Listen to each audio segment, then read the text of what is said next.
కలిపి చదువుదామండి. కలిపి చదువుదాం. ఈ రెండు వచనాలు కలిసే ఉన్నాయి కాబట్టి ఈ రెండు వచనాల్ని కలిపి చదువుదామండి. నాతో కూడా చదవగలిగిన వారు కలిసి చదవడానికి ప్రయత్నం చేయండి. ఆ రీతిగా మనందరము ఈ రెండు వచనాల్ని కలిపి చదువుదామండి. కలిపి చదువుదాం. యెషయా గ్రంథము 42వ అధ్యాయము 6-7 వచనాల్ని, ఈ రెండు వచనాల్ని కలిపి చదువుదామండి. చదవగలిగిన వారు నాతో కూడా ఒక్క మాటలాగా కలిసి చదవడానికి ప్రయత్నం చేయండి. గుడ్డివారి కన్నులు తెరుచుటకును, బంధింపబడిన వారిని చెరసాలలో నుండి వెలుపలకు తెచ్చుటకును, చీకటిలో నివసించు వారిని బందీ గృహములో నుండి వెలుపలకు తెచ్చుటకును యెహోవానగు నేనే నీతి విషయములలో నిన్ను పిలిచి నీ చెయ్యి పట్టుకొని ఉన్నాను. నిన్ను కాపాడి ప్రజల కొరకు నిబంధనగాను అన్యజనులకు వెలుగుగాను నిన్ను నియమించి ఉన్నాను. ఈ ఉదయకాల సమయంలో చదవబడిన లేఖన భాగాన్ని దేవుడు దీవించునుగాక. ఎందుకంటే ఆరాధన కొరకే ప్రతి ఆదివారము మీకు ఒక వర్తమానాన్ని తీసుకురావడం కొరకే ప్రభు దగ్గర ఎంతగానో మనం కనిపెట్టేవారుగా ఉంటామన్నమాట. కాబట్టి దేవుని యొక్క ప్రజలుగా ప్రతి ఆదివారమున వర్తమానం అందించాలి అంటే ఎంతో సమయం దేవుడి దగ్గర కనిపెడితేనే కానీ మరి దేవుని దగ్గర తిరిగి ఆ వర్తమానాన్ని తిరిగి మీ దగ్గర తీసుకొని రాలేమండి. ఎందుకంటే దేవుని యొక్క వాక్యం అనేది ఎప్పుడూ కూడా మరి ఫ్రెష్గా అంటే క్రొత్తదిగా ఉండాలన్నమాట. ఎప్పుడు కూడా క్రొత్తదిగానే ఉండాలి. ఎందుకంటే ఏదో మిగిలిపోయింది చెప్పింది అలాంటిది దేవుని వాక్యం అనేది మానవ జీవితానికి అది ఉపయోగపడేది కాదు. అంటే దేవుని వాక్యం అనేది ఒక మన్నా లాంటిది. మీకు ఎన్నోసార్లు చెప్తూ ఉంటాం, మన్నా అనేది ఏనాటిది ఆనాడు మాత్రమే పడేది. ప్రతిరోజు మన్నా పడేది అన్నమాట. ఒకవేళ ఎవరైనా మన్నాను నిల్వ చేయాలి అనుకుంటే అది మరుసటి రోజు కల్లా కుళ్ళిపోయి కంపు కొట్టేదన్నమాట. అందుకని ఇశ్రాయేలు ప్రజలకు దేవుడు ప్రతిరోజు కూడా ఒక నూతనంగా క్రొత్త ఆహారాన్ని వారికి పెట్టేవాడు. పాతది ఏమీ కాదు ఇది. అలాగే దేవుని వాక్యం అనే మన్నా కూడా ఎప్పుడూ కూడా మనకి ఒక క్రొత్త ధనాన్ని, ఒక నూతనమైన వర్తమానాన్ని దేవుడు మనకు అందించేవాడు. అందుకనే ఒక నూతనమైన వర్తమానాన్ని దేవుడు మీకు అందించడం కొరకే ఎంతో సమయం దేవుడి దగ్గర మేము కనపడితే అది ఆయన తెలియచేసిన తర్వాత మాత్రమే ఆ వర్తమానాన్ని మీ దగ్గర తీసుకొని రాగలుగుతాం. లేకపోతే ఆ వర్తమానాన్ని తీసుకొని రాలేమండి. ఒకవేళ మాకు తెలిసింది ఏదో మేము నేర్చుకున్నది లేకపోతే మా అనుభవంలో అంటే మాకు వచ్చినది ఇలాంటివి మేము చెప్తే అది మీ జీవితాన్ని ఏమాత్రం కూడా ప్రయోజనకరముగా మార్పుకరముగా ఉండదన్నమాట. దేవుని మాట మాత్రమే ఎప్పుడూ కూడా మనల్ని మార్చేది, ఒక నూతనమైన స్థితిలోనికి మనం తీసుకుని వెళ్ళేది. కాబట్టి ఈ ఉదయకాల సమయంలో దేవుణ్ణి ఆరాధించే ముందుగా దేవుడి దగ్గర ఎంతగానో మేము కనిపెట్టిన మేర ఆయన ఈ మాటను ఆయన జ్ఞాపకం చేశారు. యెషయా గ్రంథము 42వ అధ్యాయము 6 వచనమండి. 42:6 గుడ్డివారి కనులు తెరుచుటకును, బంధింపబడిన వారిని చెరసాలలో నుండి వెలుపలికి తెచ్చుటకును. చాలండి. ఇక్కడ దేవుడి దగ్గర నేను కనిపెట్టిన మేరకు దేవుడిచ్చిన మాట ఏంటి అంటే గుడ్డివారి కన్నులు తెరుచుటకు. ఈ ఒక్క మాట దేవుడు జ్ఞాపకం చేశాడనమాట. గుడ్డివారి కన్నులు తెరుచుటకు. యేసుప్రభువారు ఈ లోకానికి ఎందుకు వచ్చాడట? ఏమండి చీకటిలో ఉన్న వారిని వెలుగులోనికి తీసుకురావడం కొరకు. ఇంకా యేసుప్రభువారు ఎందుకు వచ్చాడు ఈ భూమి మీదకి? పాపముల నుండి విడిపించడం కొరకు, ఇంకా నశించిన దాన్ని వెదికి రక్షించడం కొరకు. ఇలా చెప్తే చాలా ఉన్నాయి కదా, చాలా ఉన్నాయి. కానీ ఇక్కడ యేసుప్రభువారు మనం చదివిన 42వ అధ్యాయం 6 వచనంలో ఉన్నాడు, గుడ్డివారి కన్నులు తెరచుటకు. ఇక్కడ ఎవరు గుడ్డివారు? ఏ గుడ్డివారి కన్నులు తెరవాలనుకున్నాడు ఆయన? అంటే 2 రకాలైన గుడ్డివారిని దేవుడు తెరవాలనుకున్నాడట. 2 రకాలైన గుడ్డివాళ్ళు ఉన్నారట కదా. అందులో ఒకటి శరీర సంబంధంగా పుట్టుకతోటే గుడ్డివాళ్ళు, రెండవది ఆత్మ సంబంధంగా గుడ్డివారు. ఇప్పుడు యేసు ప్రభువారు ఏ గుడ్డివారి కన్నులు తెరవడానికి భూమి మీదకి వచ్చాడు? ఆయన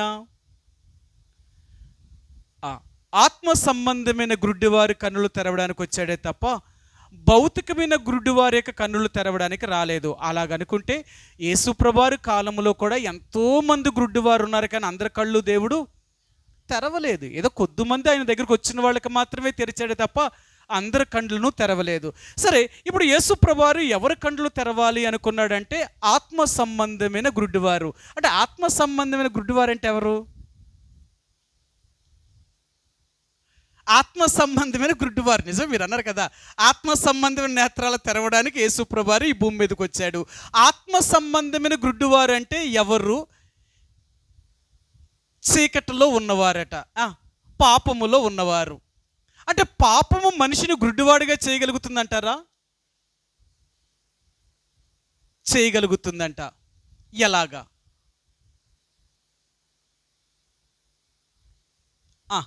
చెప్పండి, పర్లేదు. పాపము మనిషిని గుడ్డివాడిగా చేస్తుంది అన్నారు కదా, పాపము ఎలాగ మనిషిని గుడ్డివాడిగా చేయగలుగుతుంది? మీరు చెప్పేది మీ నోట్లో అనుకుంటే నాకేమైనా పడుతుంది? బైబిల్లో ఉన్నాయి, బైబిల్లో చాలా విషయాలు ఉన్నాయి, మనం చాలాసార్లు చదివినాయి, మీకేది కొత్తవేమీ కాదు. పాపము మానవుణ్ణి గుడ్డివాడిగా చేయగలుగుతుంది అన్నారు కదా. పాపము, ఏ పాపాలు మానవుణ్ణి గుడ్డివాడిగా చేయగలుగుతున్నాయి? అబద్ధాలట. అబద్ధం మనిషిని గుడ్డివాడిగా చేయగలుగుతుందంట.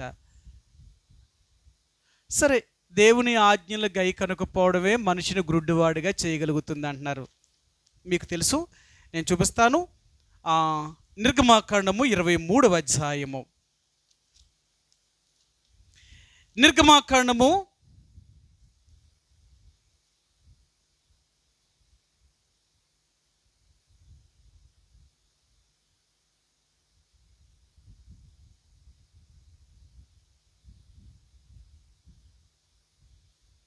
ఇక్కడ దేవుడు ఏది మానవుని గుడ్డివాడిగా చేయగలుగుతుందో చూపిస్తాను. 8వ వచనమండి, 23:8. లంచము తీసుకొనకూడదు, లంచము దృష్టి గలవానికి గుడ్డితనము కలుగజేసి నీతిమంతుల మాటలకు అపార్థము చేయించును. చూసారా, చేయును. లేక లంచం ఏం చేస్తుందట? గుడ్డితనాన్ని కలగజేస్తుందట. లంచం మనిషిని గుడ్డితనం ఎలా కలగజేస్తుందట? అది న్యాయమైన, అది అన్యాయంగానే తగు తీరుస్తారట. అది అన్యాయమైన న్యాయంగానే చెప్తారట. కారణం ఏంటి అంట? వాళ్ళు తీసుకున్న లంచం కళ్ళకు గుడ్డితనం కలగజేస్తుందట. నిజమండి, వాళ్ళ కళ్ళు ఉన్నాయి, ఏది న్యాయమో ఏది అన్యాయమో వాళ్ళకి తెలుసు, కానీ తీసుకున్న లంచం అది నిజం చెప్పనివ్వదట. తీసుకున్న లంచం మాత్రం నిజం చెప్పనివ్వదట. అందుకనే మానవుణ్ణి ఈ లోకము అంటే సాతానుడు మానవుడి యొక్క జీవితంలో ప్రవేశించి మానవుడి యొక్క అంతరంగమైన నేత్రాలను మూసేశాడనమాట.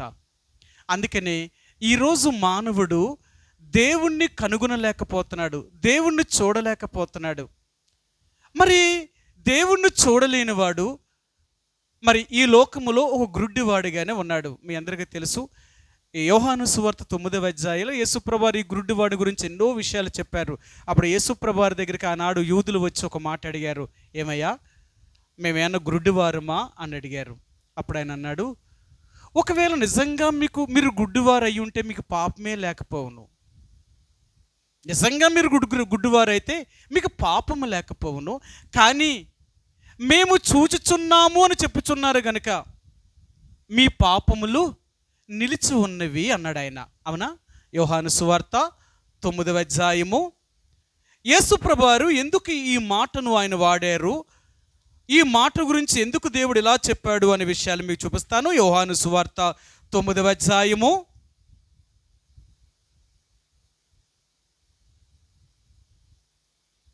40-41 వచ్చినవండి. ఆయన యొద్దనున్న పరిసయ్యులలో కొందరు ఈ మాట విని మేమును గ్రుడ్డివారమా అని అడిగిరి. అందుకు యేసు, మీరు గ్రుడ్డివారైతే మీకు పాపము లేకపోవును గాని చూచుచున్నామని మీరిప్పుడు చెప్పుచున్నారు గనుక మీ పాపములు నిలిచి ఉన్నదని చెప్పాను. సరే, అదన్నమాట. అంటే ఎవరైతే చూస్తున్నారో అలా చూసేవారి పాపములట నిలిచి ఉంటున్నాయట. ఒకవేళ గుడ్డివారుగా పుట్టుంటే వాళ్ళకి పాపము లేకపోవును, కానీ వారి కండ్లుండి కూడా వారు చూడలేకపోతున్నారు కనుక వారి పాపము నిలిచి ఉన్నదట. అందుకన్నాడు, మీరు ఇప్పుడు చూచుచున్నామని చెప్పుచున్నారు కనుక మీ పాపము నిలిచి ఉన్నదని చెప్పాను. అది అంటే ఇక్కడ యేసుప్రభువారు చెప్పిన మాట ఏంటి అంటే, ఒకవేళ మీకు కళ్ళే లేకపోయి ఉంటే మీకు పాపము లేకపోవును, కానీ మీరు చూచుచున్నామని మీరు చెప్పుచున్నారు కనుక మీ పాపము నిలిచి ఉన్నది అని చెప్పాడు. అంటే చూసేవారి పాపం ఎందుకు నిలిచి ఉంది అన్నాడు కదా. మీరు ఇప్పుడు చూచుచున్నామని చెప్పుచున్నారు కనుక మీ పాపము నిలిచి ఉన్నది అన్నాడు ఆయన. మరి చూసేవారి పాపం ఎందుకు నిలిచి ఉంది? తప్పు ఏముండి తప్పు చేస్తున్నారు? కళ్ళుండి కూడా తప్పు చేస్తున్నారు. కళ్ళు లేకపోతే తప్పు చేస్తే ఒకవేళ దేవుడు క్షమించుతాడేమో, కానీ కళ్ళుండి కూడా తప్పు చేస్తున్నారట. కళ్ళుండి ఏం తప్పు చేస్తున్నారు వీళ్ళు? అన్యాయాన్ని న్యాయం, ఇంకా దేవుణ్ణి ఎరగని వారు, ఇంకా చూపించిన సరే ఈ మాట కూడా మీకు చూపిస్తాను. మత్తయి సువార్త 23వ అధ్యాయము. యేసు ప్రభువారు ఎందుకు వీరి గురించి ఇలాగ చెప్తున్నాడు, ఎందుకు ఇలాగ వారికి బోధిస్తున్నాడు అంటే ఇక్కడ ఒక మాటను ఆయన జ్ఞాపకం చేశాడు ఆయన. సరే మీకు చూపిస్తాను.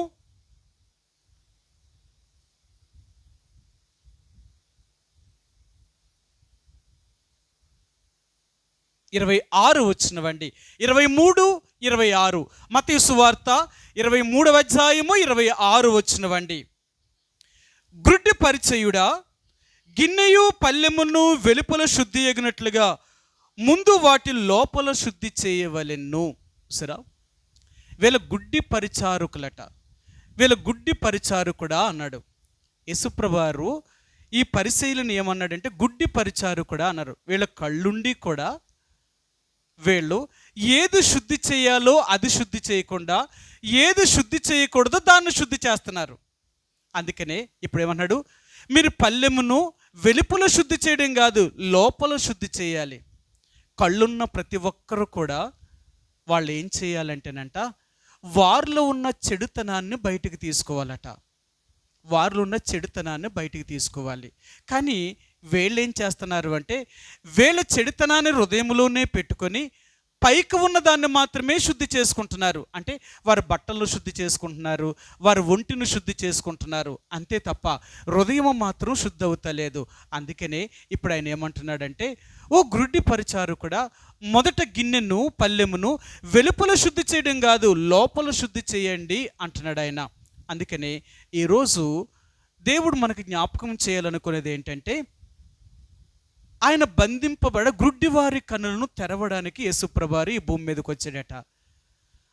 ఏ గ్రుడ్డివారు అనగా మీరు చెప్పారు ఆత్మ సంబంధమైన గ్రుడ్డివారు. ఎందుకు ఆత్మ సంబంధమైన గ్రుడ్డివారుగా మానవుడు చేయబడ్డాడు అంటే, లోకములో ఉన్న పాపము మానవుణ్ణి ఒక గ్రుడ్డివాడిగా చేసింది. అందుకని మనం చెప్పాం కదా, లంచము జ్ఞానుల యొక్క దృష్టిని అది గ్రుడ్డివారిగా చేయగలుగుతుందంట. అందుకనే వీళ్ళు అంటే పాపము చేసే ప్రతి ఒక్కడికి కూడా వీడికి నియమ నిబంధనలతో సంబంధం లేదు, అవునంటారా? తప్పు చేసేవారికి నియమాలు వాళ్ళకేమి ఉండవు.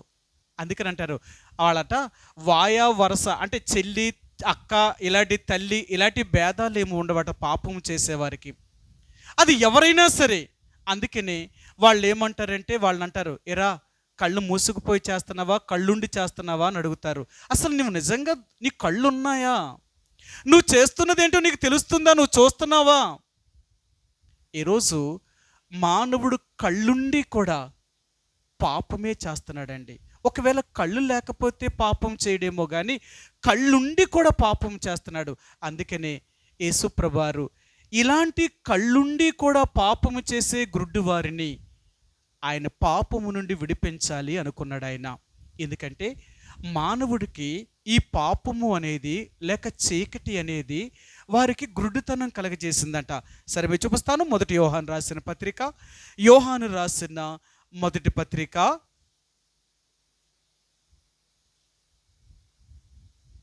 2వ అధ్యాయము, యోహాను రాసిన మొదటి పత్రిక 2వ అధ్యాయము 11వ వచనమండి. తన సహోదరుని ద్వేషించువాడు చీకటిలో ఉండి చీకటిలో నడుచుచున్నాడు. చీకటి అతని కన్నులకు గ్రుడ్డితనము కలుగజేసిన కనుక తను ఎక్కడికి పోవుచున్నాడో అతనికి తెలియదు. చీకటి అతని కన్నులకు గ్రుడ్డితనము కలుగజేసిన గనుక. చీకటి ఏం చేస్తుందట? మానవుడికి గ్రుడ్డితనం కలగజేస్తుందట. నిజమా? చీకటి మానవుడికి గ్రుడ్డితనం కలగజేస్తుందంట. అవునా? చీకటిలో మనకేమైనా కనపడుతుందా? కనపడదట. వెలుగులో మాత్రమే కనబడుతుందట. ఏ వెలుగులో ఎందుకు కనపడుతున్నాయి, చీకటిలో ఎందుకు కనపడతలేదు? ఏమండి? అంతే కదా, మనందరికీ తెలుసు కదా, మన కంటిలో రెటీనా మీద వెలుగు ఎప్పుడైతే మన కంటి మీద పడుతుందో అది రిఫ్లెక్స్ కొడుతుందంట. తిరిగి మనం దేన్నైతే చూస్తున్నామో అది కనపడుతుందట. అంతేనా? చీకటి మన కంటిలో కొట్టలేనప్పుడు అది చీకటి, మళ్ళీ తిరిగి మనం చూసే వస్తువు మనకు కనిపించదు. ఇప్పుడు యేసుప్రభువారు కూడా ఎందుకు ఈ లోకానికి వచ్చాడు అంటే చీకటిలో ఉన్నవారిని వెలుగులోనికి తీసుకురావాలనుకున్నాడు. చీకటిలో ఉన్నవారిని వెలుగులోకి తీసుకురావాలనుకున్నాడు.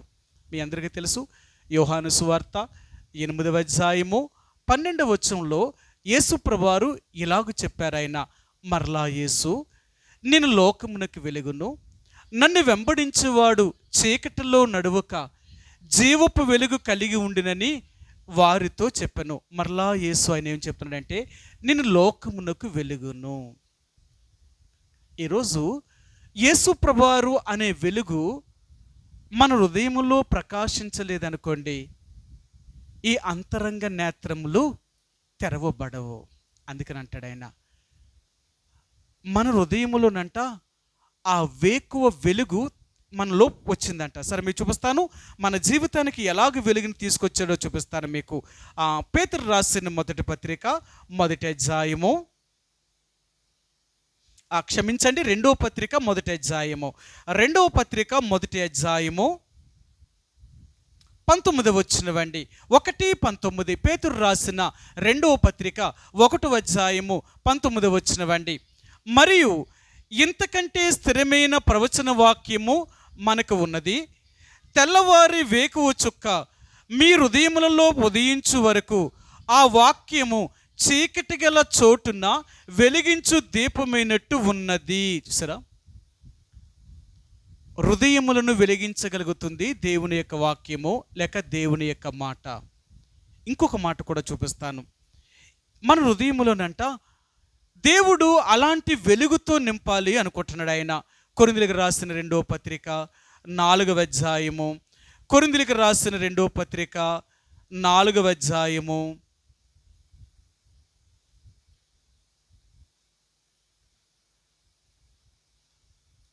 5-6 వచనాలండి. 5-6 వచనాలు.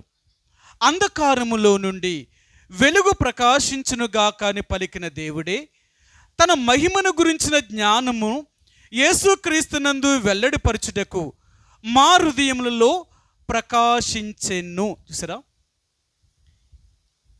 ఆ యేసు ప్రభువారు అనే ఆ వెలుగు మన హృదయములో ప్రకాశించిందంట. ఎప్పుడైతే మన హృదయములో ఆ వెలుగు వచ్చిందో, ఆ వెలుగు మన హృదయములోకి రావడం వల్ల మన మనోనేత్రములు వెలిగించబడుతున్నాయండి. అంటే యేసు ప్రభువారి దగ్గరికి ఎవరైతే వారు వచ్చి వారు పాప జీవితాన్ని ఒప్పుకొని విడిచిపెట్టారో అలాంటి వారిలోనికి యేసు ప్రభువు రావగానే యేసు ప్రభువారు అనే ఆ వెలుగు వారి హృదయములో ప్రకాశించడం వల్ల ఆ వెలుగులో వీరి యొక్క జీవితం అనేది కనపడుతుందండి. అందుకనే దేవుని బిడ్డలు ఈ చిన్న పొరపాటు చేసిన, ఏ చిన్న కాని మాట అన్నా వెంటనే వీళ్ళకి తెలిసిపోతూ ఉంటుంది అన్నమాట. కారణం ఏంటో తెలుసా? వీళ్ళ హృదయము వెలుగుమయమై ఉంది కాబట్టి చీకటి వీరి హృదయంలో ఉండడానికి ఎటువంటి అవకాశము లేదన్నమాట. కాబట్టి ఈ రోజున యేసు ప్రభువారు నీకు నాకు కూడా జ్ఞాపకం చేసేది ఏంటంటే, ఒకటి, ఈ లోకములో ఉన్న గుడ్డి వారిని ఆయన కన్నులు తెరవడానికి భూమి మీదకి వచ్చాడు. ఎవరు గుడ్డివారు కన్నులు తెరవాలి అనుకున్నాడంటే, ఒకటి, పాపము అనేది మానవునికి గుడ్డితనము కలగచేయడం వల్ల అలాంటి పాపము చేత గుడ్డివారువైన మానవులందరినీ కూడా ఆయన రక్షించాలి అనుకున్నాడు. మొదటిది. రెండవదిగా ఇంకో గుడ్డితనము కూడా ఉంది. సరే, ఈ మాట కూడా మీకు చూపిస్తాను, ఇక్కడే చూపిస్తాను. కొరింథీయులకు రాసిన 2వ పత్రిక 4వ అధ్యాయము 4వ వచనమండి. 4:4 దేవుని స్వరూపి ఉన్న క్రీస్తు మహిమను కనుపరుచు సువార్త ప్రకాశము వారికి ప్రకాశింపకుండి నిమిత్తము ఈ యుగ సంబంధమైన దేవత అవిశ్వాసులైన వారి మనోనేత్రములకు గుడ్డితనము కలగచేసెను. సాతానుడు మానవుడికి గుడ్డితనము కలిగించాడట. ఒకటి, పాపములో ఉన్నవారు గుడ్డివారయ్యారు. 2, వీళ్ళు మరి దేవుణ్ణి ఎరగిన వారైన అవిశ్వాసులైన వారి మనోనేత్రములకు ఈ యుగ సంబంధమైన దేవత గుడ్డితనాన్ని కలిగించిందంట. అందుకనే ఈరోజు మానవుడు గుడ్డితనములో ఉన్నాడట. గుడ్డితనంలో ఉన్నాడట. ఏంటి గుడ్డితనము? ఆయన అంటాడు బైబిల్ గ్రంథంలో, ఆయన కీర్తన గ్రంథము 115వ కీర్తనలో కానీ కొన్ని కీర్తనలు ఇలా చెప్తాడనమాట. కొన్ని అధ్యాయాల్లో ఏమంటాడంటే, విగ్రహాన్ని పూజించు వారందరూ కూడా విగ్రహముల వంటి వారే అంటాడు ఆయన. అవునా? విగ్రహాన్ని పూజించే వారందరూ కూడా విగ్రహములు అంటివారే అట. ఏ విగ్రహం పూజించే వాళ్ళందరూ విగ్రహము లాంటి వారు ఎందుకు అవుతారు?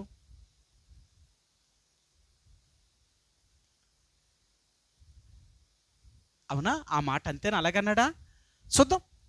115వ కీర్తన ఆయన ఏమన్నాడో మీకు చూపిస్తాను. ఏమన్నాడో చూపిస్తాను. ఎందుకు యేసు ప్రభువారు ఈ మాటను ఇలాగ వాడారు అనేది మనకు కావాలి. సరే, చూపిస్తాను. 8వ వచనమండి. 115వ కీర్తన 8వ వచనం. వాటిని చేయువారును వాటి యందు నమ్మిక ఉంచు వారందరూ వాటి వంటి వారై యుందురు లేక విన్నారు. సరే,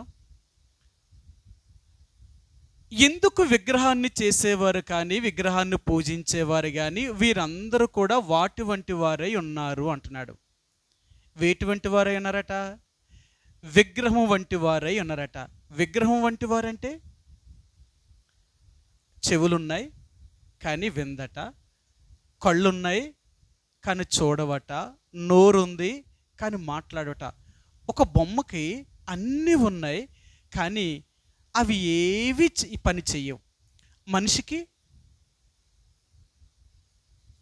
అన్నీ ఉన్నాయి, అన్నీ పని చేయాల, అంతే కదా?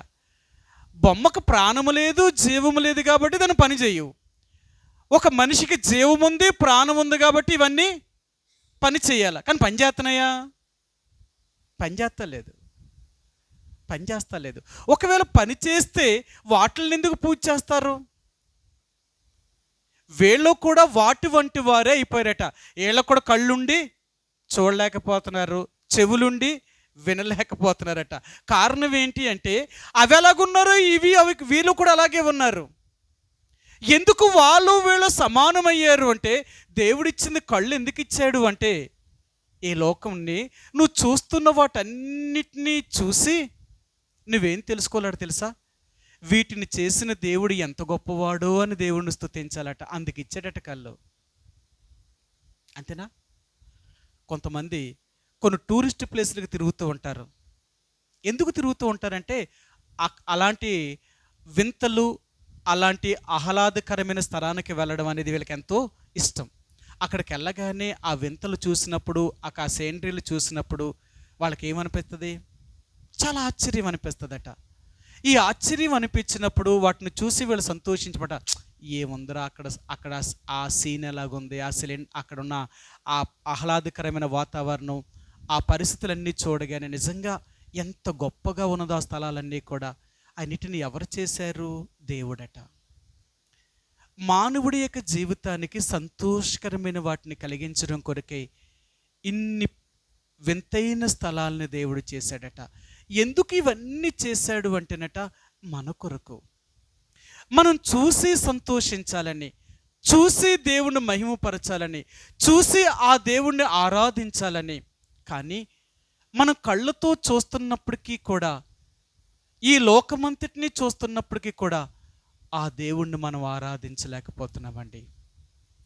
దేవుణ్ణి ఆరాధించలేకపోతున్నాం. అందుకని అంటున్నాడు, నేను చేసే కార్యములు ఏంటో నువ్వు చూడగలిగితే నువ్వు నన్ను ఆరాధించగలుగుతావు. నేను చేసే కార్యములు నువ్వు చూడలేకపోతే అవి నీకు అర్థం కావు, నువ్వు నన్ను ఆరాధించలేవు అంటున్నాడు ఆయన. కాబట్టి దేవుడు చేసే కార్యములను చూసే ప్రతి ఒక్కరూ కూడా దేవుడు ఎంత గొప్పవాడో అర్థమవుతుందంట. అందుకని అంటాడు, నేను చేసిన సృష్టిని చూసి నేనెవరినో నీకు అర్థం కావాలట, నేనెవరినో నీకు అర్థం కావాలి అంటున్నాడు ఆయన. సరే, మీరు చూపిస్తాను. ఎఫెసీయులకు రాసిన పత్రిక మొదటి అధ్యాయము, ఎఫెసీయులకు రాసిన పత్రిక మొదటి అధ్యాయము 17, 18, 19 3 వచనాలు కలిసి ఉన్నాయండి. ఎఫెసీయులకు రాసిన పత్రిక మొదటి అధ్యాయము 17 నుంచి 19 3 వచనాలు కలిసి ఉన్నాయండి. చదవండి. మరియు మీ మనోనేత్రములు వెలిగింపబడినందున ఆయన మిమ్మల్ని పిలిచిన పిలుపు వలనైన నిరీక్షణ ఎట్టుదో, పరిశుద్ధులలో ఆయన స్వాస్యం యొక్క మహిమైశ్వర్యము ఎట్టుదో, ఆయన క్రీస్తునందు వినియోగపరిచిన బలాతిశయమును బట్టి విశ్వసించు మన యందు ఆయన చూపుచున్న తన శక్తి యొక్క అపరిమితమైన మహాత్యం ఎట్టుదో మీరు తెలుసుకునవలనని, మన ప్రభు అయిన యేసు క్రీస్తు యొక్క దేవుడైన మహిమాస్వరూపియగు తండ్రి తను తెలుసుకున్నట యందు మీకు జ్ఞానమును ప్రత్యక్షతను గల మనసును అనుగ్రహించినట్లు నేను నా ప్రార్థనల యందు మిమ్మల్ని గురించి విజ్ఞాపనము చేయుచున్నాను. సరే, అపొస్తలుడైన పౌలు ఈ ఎఫెసీ సంఘంలో ఉన్న వారి గురించి ప్రార్థన చేస్తున్నాడట. ఏమేమి కావాలని ప్రార్థన చేస్తున్నాడట? ఆయన అంటున్నాడు, తన్ను తెలుసుకున్నట్టు యందు మీకు జ్ఞానమును ప్రత్యక్షతను గల మనసును అనుగ్రహించినట్లు. ఏం కావాలట? 1 జ్ఞానము కావాలట, 2 ప్రత్యక్షత గల మనసును మీకు కలగాలని. ఈ 2 ఎందుకంట? మహిమాస్వరూపిన దేవుణ్ణి మీరు తెలుసుకోవాలి అంటే ఈ 2 మీకు కావాలా? ఈ 2 మీకు కావాలా? 1 జ్ఞానము, 2 ప్రత్యక్షత గల మనసు. ఏ జ్ఞానము? ఈ లోకంలో మనకంటే జ్ఞానవంతులు భూమి మీద ఉన్నారు, కానీ వాళ్ళకి దేవుడు ఎవరో తెలియదు. ఆ లోకంలో చాలా తెలివైన వారు, చాలా గొప్పవారు, కానీ దేవుణ్ణి తెలుసుకునే జ్ఞానం వారికి లేదు. అందుకని అంటాడు, దేవుడు అందరికీ ఆ జ్ఞానాన్ని ఇవ్వడండి. అది ఇవ్వడు, కొంతమందికి మాత్రమే ఆయన ఎవరో తెలుసుకునేగలిగిన జ్ఞానాన్ని అనుగ్రహిస్తాడట. అందుకనే అపొస్తలుడైన పౌలు అంటున్నాడు, మీ మనోనేత్రములు వెలిగింపబడినందున. సరే, ఇప్పుడు ఆయన ఏమంటున్నాడంటే, మీ మనోనేత్రాలు వెలిగించబడ్డాయి కాబట్టే నేను ఈ మాటలు మీతో చెప్తున్నాను. ఒకవేళ మీ మనోనేత్రాలు వెలిగించబడకపోతే ఈ మాటలు మీకు అర్థం కావు. అందుకనే దేవుని సంగతులు లోకంలో ఉన్న వాళ్ళకి అర్థం కాదు, వాళ్ళు ఎంత జ్ఞానం కలిగిన వారైనా. అందుకనే ఈరోజు బైబిల్ను మనకంటే ఎక్కువగా చదువుతున్నారు హేతువాదులు. ఎందుకు చదువుతున్నారు తెలుసా? విమర్శించడానికి. ఏదో ఒక తప్పు దొరకకుండా ఉంటుందా బైబిల్లో, ఏదో ఒక తప్పు దొరకకుండా ఉంటుందా అని వాళ్ళు ప్రతిరోజు మనకంటే ఎక్కువ చదువుతున్నారు బైబిల్ని. వాళ్ళకి ఎలాగ అర్థమవుతుందో తెలుసా? వాళ్ళకి ఎలా అర్థం అవ్వాలో అలాగే అర్థమవుతుంది. అందుకని వాళ్ళు ఏం చెప్తున్నారు సార్, మీ బైబిల్ అంతా తప్పు, మీ బైబిల్ ఎలా రాయబడింది, అలాగ రాయబడింది, అలాంటి మాటలు రాయొచ్చా అంటున్నారు. నిజమే కదా. అందుకని అన్నాడు, నువ్వు ఆత్మానుసారంగా చదివితే నీకు ఆత్మానుసారంగా అర్థమవుతుంది, నువ్వు భౌతికంగా చదివితే భౌతికంగానే నీకు అర్థమవుతుంది. బైబిల్ 2 రకాలుగా నీకు అర్థమవుద్ది అన్నమాట. నువ్వు ఎలాగో అర్థం చేసుకుంటావో అలాగే నీకు అర్థమవుతుంది. బైబిల్ని ఎందుకు రాశాడో తెలుసా? శరీర సంబంధమైన వాటి గురించి బైబిల్ రాయలేదు. ఆత్మ సంబంధమైన వాటి గురించి మాత్రమే బైబిల్ని రాశాడు దేవుడు. అందుకనే ఆత్మీయులకు మాత్రమే ఆత్మ సంబంధమైన సంగతులు అర్థమవుతాయి తప్ప శరీర సంబంధమైన సంగతులు వాళ్ళు ఎప్పుడూ అర్థం చేసుకోరు. అందుకనే రక్షించబడిన ప్రతి వ్యక్తి కూడా బైబిల్ చదువుతున్నప్పుడు అతనికి ఒక్క తప్పుగా కూడా బైబిల్ అర్థం కాదు. అతనికి అంత ఆత్మీయంగానే అర్థమవుతూ ఉంటుంది.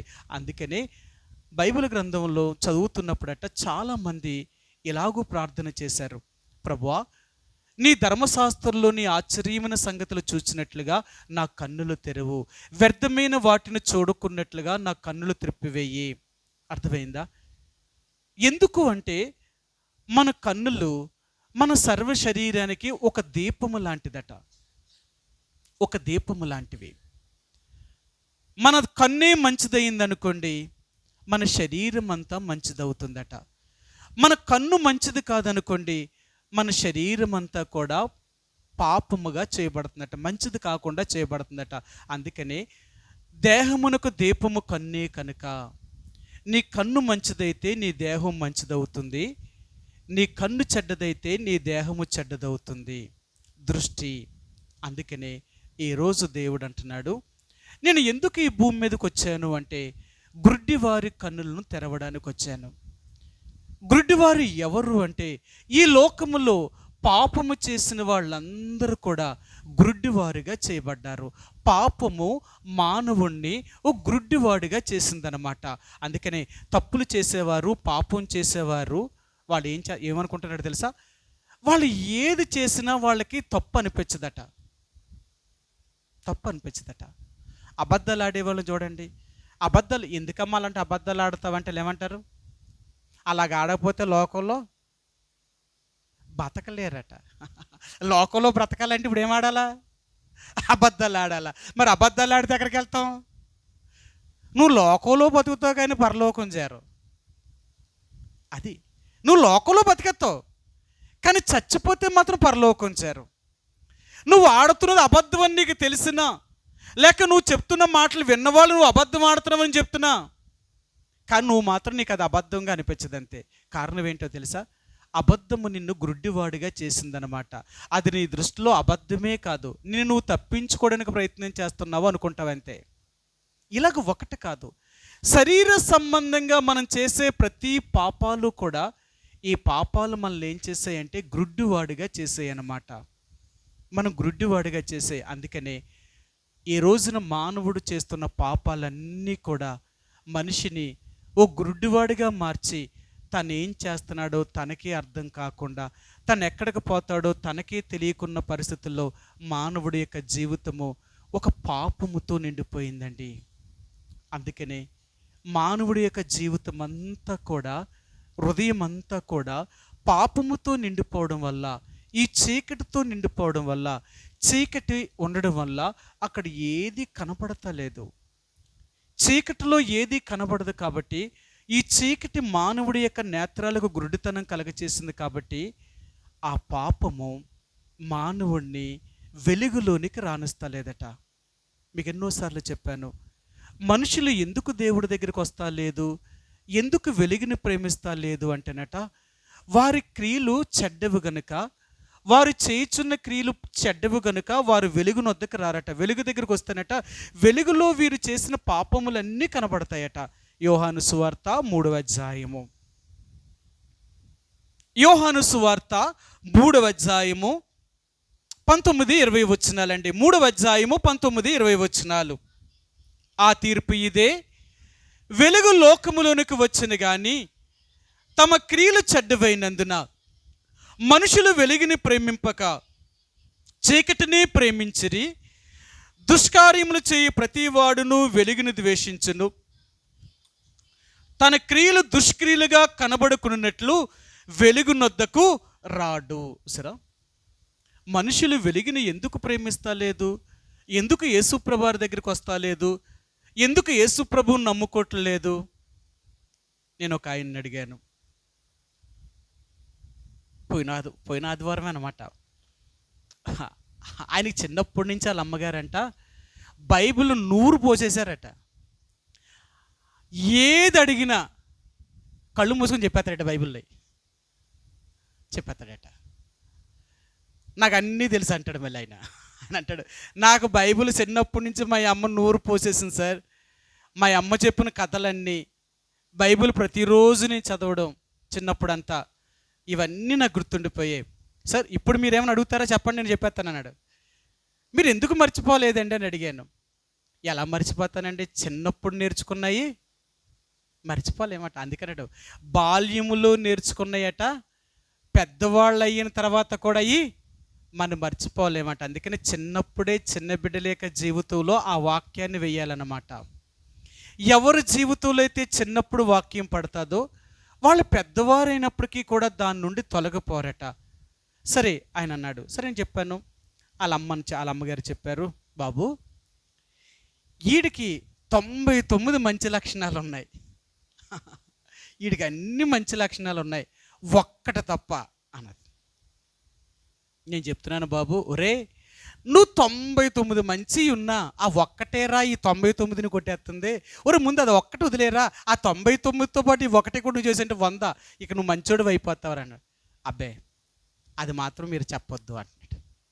మరి ఇంకేది వాక్యం నీ హృదయంలో ఉండడం వల్ల, చిన్నప్పటి నుంచి వాక్యం చదివాను, వాక్యం నాలో ఉంది, నాకు ఏది అడిగినా చెప్పేస్తానని నువ్వు చెప్పేది ఎందుకు? అది నీ బ్రతికే మారలేనప్పుడు.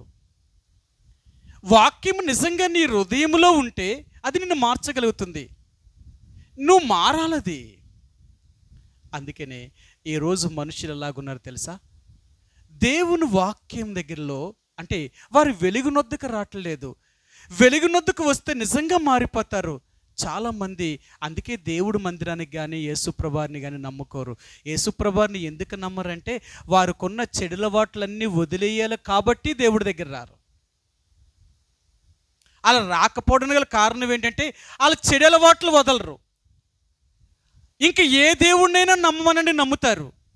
ఎందుకంటే ఏ దేవుడి దగ్గరికి వెళ్ళినా చెడు అలవాట్లు వదిలేయవలసిన పని లేదు. కొన్న యేసుప్రభు దగ్గరికి వస్తే మాత్రమే నీ చెడు అలవాట్లన్నీ వదిలేయాలా. అలా వదలకపోతే నువ్వు యేసుప్రభుని నమ్ముకున్న ఉపయోగం లేదు.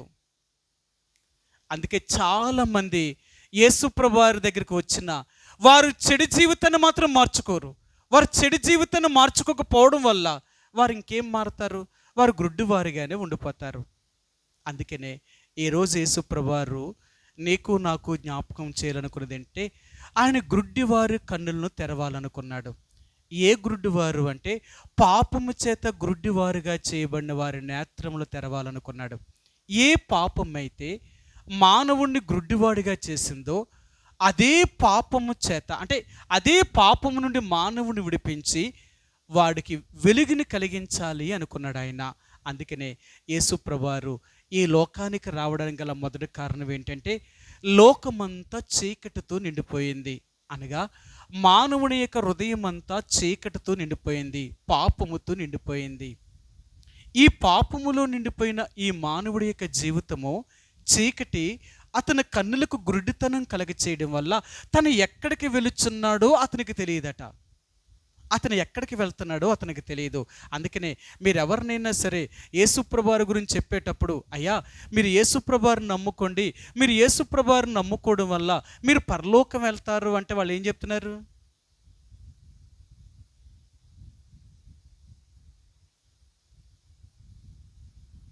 వాళ్ళు ఎంత ఎగతాళి చేస్తున్నారు తెలుసా? పరలోకమా? మాకెందుకండి పరలోకం, మాకు అక్కర్లేదు పరలోకం, మీరు వెళ్తే చాలండి, మాకెందుకు పరలోకం అంటున్నారు. ఎందుకో తెలుసా? వాళ్ళకి ఈ లోకమే కనబడుతుంది, వాళ్ళకి ఈ లోకమే శాశ్వతం అనుకుంటున్నారు. వాళ్ళకి కూడా తెలుసు, అయ్యా ఈ లోకంలో మనం ఎంతకాలం బ్రతకం కదా, ఏదో ఒక రోజు మనం చనిపోతాం కదా, చనిపోతే ఎక్కడికి వెళ్తారు? చచ్చిపోయిన తర్వాత ఎక్కడికి వెళ్తామండి? మనమేమవుతాం? ఇంకా మనకేమీ లేదు మరొక జన్మంటూ. చచ్చిపోతే మనోళ్ళు తీసుకెళ్ళి మనల్ని కాల్చేస్తారు, మన శరీరం బూడిదైపోతుంది, లేకపోతే మన్ను అయిపోతుంది, మన ఆత్మ గాలి కదా, అది ఒక గాలిలో కలిసిపోద్ది అంతే. అందుకనే మానవుడి ఈ యొక్క అస్థికలు తీసుకుని వెళ్ళి ఆ నీటిలో ముంచుతున్నారన్నమాట. అర్థమైందా? అంటే మానవుడు చనిపోతే ఎక్కడికి వెళ్తున్నాడో వాడికి తెలుస్తలేదు. అంటే చీకట్లో ఉన్నవాడికి, పాపములో ఉన్నవారికి, ఎవరైతే చీకట్లో నుంచి వెలుగులోనికి వచ్చారో, యేసుప్రభువారిని కలిగిన దేవుడిగా నమ్ముకున్నారో, వాళ్ళు ఆయన దగ్గరకు వచ్చిన తర్వాత వారికి ఏమర్థమవుతుందో తెలుసా? వారు చనిపోతే ఎక్కడికి వెళ్తారో వాళ్ళకి తెలుసు. అందుకనే వెలుగునొద్దకొచ్చే ప్రతివారు కూడా వారు ఎక్కడికి వెళ్తున్నారో వాళ్ళకి ఆ మార్గము తెలుస్తుంది.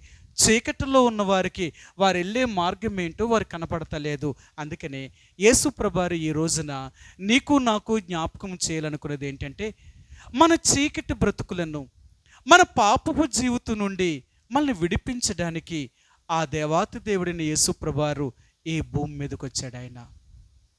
ఆయన ఈ భూమి మీదకి వచ్చి మొట్టమొదటిగా మన ఆత్మ సంబంధమైన నేత్రములను, మన హృదయాన్ని తెరిచాడు.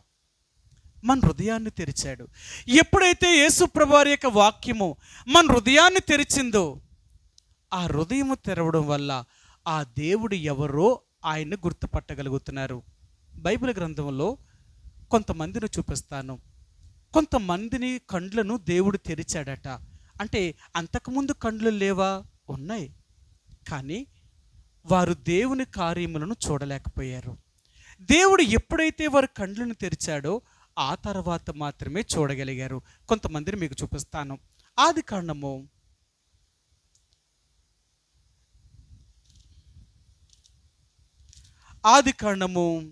21వ అధ్యాయము 19వ వచనం అండి. ఆదికాండము 21వ అధ్యాయము 19వ వచనం. 21:19. మరియు దేవుడు ఆమె కన్నులు తెరిచినందున ఆమె నీళ్లు ఊట చూచి వెళ్ళి ఆ తిత్తిని నీళ్లతో నింపి ఆ చిన్నవానికి త్రాగనిచ్చెను. ఇక్కడ అర్థమైంది కదా. మరియు దేవుడు ఆమె కండ్లను తెరిచి, ఎవరి కండ్లు? హాగరు యొక్క కండ్లను తెరిచాడట. ఆమె కళ్ళు లేవా? ఆగరికి కళ్ళు లేవా? కళ్ళు ఉన్నాయి కదా. కళ్ళు ఉండే కదా ఆ ఇష్మాయిల్ ఎత్తుకుని ఎక్కడి దాకా తీసుకొచ్చింది. మరి ఇప్పుడు దేవుడు ఆమె కళ్ళు తెరవడం ఏంటి? ఏమాడు కళ్ళు ఉండకప్పుడు ఆమె కళ్ళు ఎందుకు తెరవాలా కదా? మరియు దేవుడు ఆమె కండ్లను తెరిచినప్పుడు ఆమెకి ఏం కనిపించిందట? నీళ్ల ఊట కనిపించిందంట. అంతకుముందు కనపడలేదు ఏమికి? ఆమె భౌతికమైన కళ్ళతో చూసినని చెప్పు ఆ నీళ్ళ ఊట కనపడలేదట. దేవుడు ఆమె కండ్లను తెరిచిన తర్వాత మాత్రమే ఆమెకి ఆ నీటి ఊట కనబడిందంట. ఎందుకంటే ఆ చిన్నవాడిని పొద్దు దగ్గర పారేసి ఆడు ఏడుపు వెళ్ళాక ఆమె రాత్రి ఎంత దూరం వెళ్ళిపోయి కూర్చొని ఆమె ఏడుస్తుందన్నమాట. ఈ చిన్నవాడి యొక్క బాధను నేను చూడలేకపోతున్నాను అని ఏడుస్తుంది. ఎందుకంటే వాడు ఆ ఆకలికి దాహానికి కేకలేస్తున్నాడు. ఆ ఎడారిలో వాడికి పెట్టడానికి పాలు కానీ నీళ్లు కానీ ఏమీ లేవు. అలాంటి పరిస్థితుల్లో ఆ బిడ్డ యొక్క చావును చూడలేక హాగరు ఏడుస్తూ ఉందన్నమాట. ఆమె ఏడుపు, ఆ చిన్నబాడి యొక్క ఏడుపును దేవుడు విని దేవుడు హాగరు దగ్గరికి వచ్చి ఆగరు అని పిలిచి ఆగరు యొక్క కండ్లను తెరిచాడట. ఎప్పుడైతే దేవుడు ఆగరు యొక్క కండ్లను తెరిచాడో ఆ నీళ్లు ఊట కనిపించిందంట. ఆ నీళ్లు ఊట కనిపించిందంట. మనందరికీ తెలుసు కదా, ఆ ఓటే దేవుడు. మనం అంటాం కదా జీవజల నది, జీవజలముల ఓట ఆ యేసుప్రభువారు. ఆ యేసుప్రభువారు అనే జీవజల ఓటను నువ్వు చూడాలి అంటే నీ కన్నులు తెరవబడాలి. నీ కన్నులు తెరవబడకపోతే నువ్వు ఆయన్ని చూడలేవు.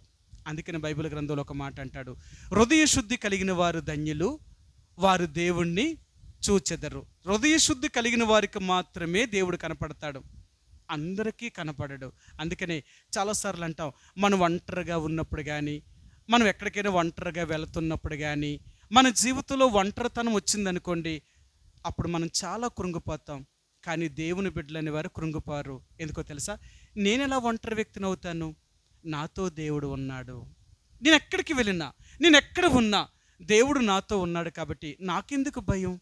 అందుకనే దేవుని బిడ్డలట ఎప్పుడు ఎక్కడ దేనికి భయపడరట. దేవుని బిడ్డలు ఎప్పుడు ఎక్కడ దేనికి భయపడరట. ఎందుకు వీళ్ళు భయపడరు అంటే వీళ్ళతో దేవుడు ఉన్నాడు అనేది వీళ్ళకి ఎప్పటికీ తెలుసట. అందుకనే దేవుని బిడ్డలు ఎక్కడైనా ఎప్పుడైనా భయపడరట. కారణం ఏంటో తెలుసా? మీ అందరికీ తెలుసు కదా.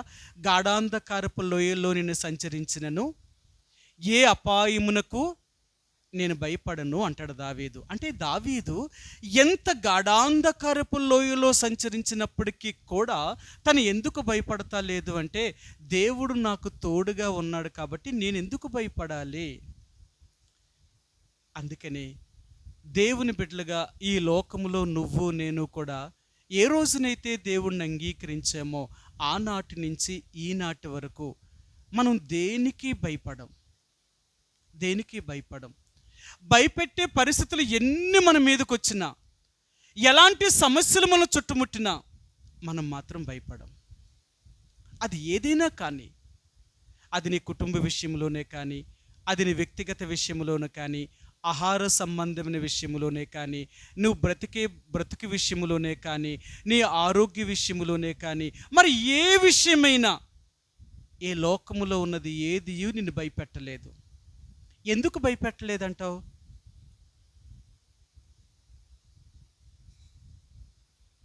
ఎందుకు మనల్ని ఏది భయపెట్టలేదు? దేవుడు మనతో ఉన్నాడు, అవునా? సరే, 2 మాటలు మీకు చూపిస్తాను. ఎందుకు మనం భయపడము అంటే, మనం భయాన్ని పోగొట్టాడట యేసుప్రభువారు. మొట్టమొదటిగా ఎబ్రీయులకు రాసిన పత్రిక 2వ అధ్యాయము, 2వ అధ్యాయము 14వ వచనమండి. 2:14. ఎబ్రీయులకు రాసిన పత్రిక 2వ అధ్యాయము 14, 15 2 వచనాలు కలిసి ఉన్నాయండి. కాబట్టి ఆ పిల్లలు రక్తమాంసములు గలవారైనందున ఆ ప్రకారమే మరణము యొక్క బలము గలవానిని, అనగా అపవాదిని మరణము ద్వారా నశింపజేయుటకును, జీవితకాలం అంతయు మరణ భయము చేత దాస్యమునకు లోబడిన వారిని విడిపించుటకును ఆయన కూడా రక్త మాంసములలో పాలువాడు ఆయన్ను. సరే, యేసుప్రభువారు ఎందుకు ఒక మనుషుడిగా భూమి మీదకి దిగొచ్చాడు అంటేనట, మన భయాలు పోగొట్టాలనుకున్నట. ఏ భయం అంట? మరణం అనే భయం. భయం అన్నమాట. అందుకనే మనిషి అంటే శరీర సంబంధమైన మరణం అనే భయం కాదు మొదట పోగొట్టింది, ఆత్మ సంబంధమైన భయము. ఎందుకంటే మనం ఆత్మీయంగా కానీ, అంటే ఈ శరీరాన్ని వదిలిపెట్టాము, మనం చచ్చిపోయామంటే, శరీరం చనిపోయిందంటే ఆత్మ ఆ భయంకరమైన నరకములోనికి వెళ్ళి ఆరని అగ్నిగుండములో కాల్చివేయబడుతూ ఉంటుందన్నమాట. ప్రతిరోజు ఆ నరక శిక్షను అనుభవిస్తూ ఉండాలన్నమాట. బైబిల్ గ్రంథంలో అంటాడు, నరకము అనేదంట ఒక వేదనకరమైన స్థలం అంట. నరకము అనేదంట వేదనకరమైన స్థలం అంట. అది కాల్చుకోవడానికి నిప్పు కాదట. అంటే ఆత్మ నరకంలోకి వెళ్ళి పడిన తర్వాత నరకం అనేది ఎలాగుంటుందంటే కాలిపోదట. ఆత్మను కాల్చవట, కానీ బాధ పెడుతూ ఉంటాయట. అంటే శిక్షలు అక్కడ ఎలాగుంటాయి అంటేనంట, మానవుడు చేసిన పాపమునకు తగిన శిక్షలు అక్కడ అమలు చేయబడుతూ ఉంటాయట. ఒక్కొక్క పాపానికి ఒక్కొక్క శిక్ష, ఒక్కొక్క పాపానికి ఒక్కొక్క శిక్ష. అవునా? అన్ని పాపాలకి ఒకే శిక్ష అంటారా? పాపాలన్నిటికీ ఒకటే శిక్ష అంటారా? కాదు. కోర్టులోకి వెళ్ళి చూడండి, ఒక్కొక్క తప్పుకి ఒక్కొక్క సెక్షన్ అని. అవునా? సెక్షన్లను బట్టి శిక్ష విధించబడతాది తప్ప సెక్షన్ లేకుండా శిక్ష విధించరు. అలాగే మనం చేసే తప్పులన్నిటికీనంట, ఎన్ని పాపాలు ఎన్ని తప్పులైతే మనం చేస్తామో అన్ని శిక్షల గుండా మనం వెళ్తామంట. ఆ శిక్షలు ఎలాగుంటాయి తెలుసా?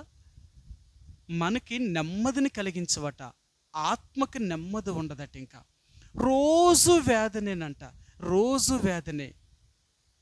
ఎంత నరకం ఉంటుంది తెలుసా? ఆ బాధను భరించలేరట. అందుకనే చూడండి, ఈ దినాల్లో మనం రోజు పేపర్లోని వార్తల్లోని మనం చూస్తున్నాం, భర్త వల్ల భార్య విసుకుపోయి ఆత్మహత్య చేసుకుందని, లేక భార్య వల్ల భర్త విసుకుపోయి ఆత్మహత్య చేసుకున్నాడని, తల్లిదండ్రుల యొక్క పోరు పడలేక పిల్లలు ఆత్మహత్య చేసుకున్నారని, పిల్లల యొక్క పోరు పెళ్ళాక తల్లిదండ్రులే ఆత్మహత్య చేసుకున్నారని, లేక ఇరుగు పొరుగు వారి వల్ల వాళ్ళకి సమాజం వల్ల కానీ వీటి సమస్యలు తట్టుకోలేక వీళ్ళ తన ప్రాణాన్ని తను తీసుకొని చచ్చిపోతున్నారు. ఈ బాధను భరించలేక అప్పుల బాధల్ని, వ్యాధి బాధలని, ఇరుగు పొరుగు వారి బాధల్ని, కుటుంబస్తుల యొక్క బాధల్ని, భర్త భార్య యొక్క బాధల్ని భరించలేక ఆత్మహత్యలు చేసుకుంటున్నారు. ఎందుకు ఆత్మహత్య చేసుకుంటున్నారు? ఈ బాధ కంటే చావే వాళ్ళకి ఇంక మేలు అనుకుంటున్నారు, అందుకే వాళ్ళ ప్రాణం తీసుకుంటున్నారు. కానంట నరకంలో పడిన తర్వాత ఆ నరకంలో మనం చచ్చిపోవడానికి ఇంకేమీ అవకాశం లేదట.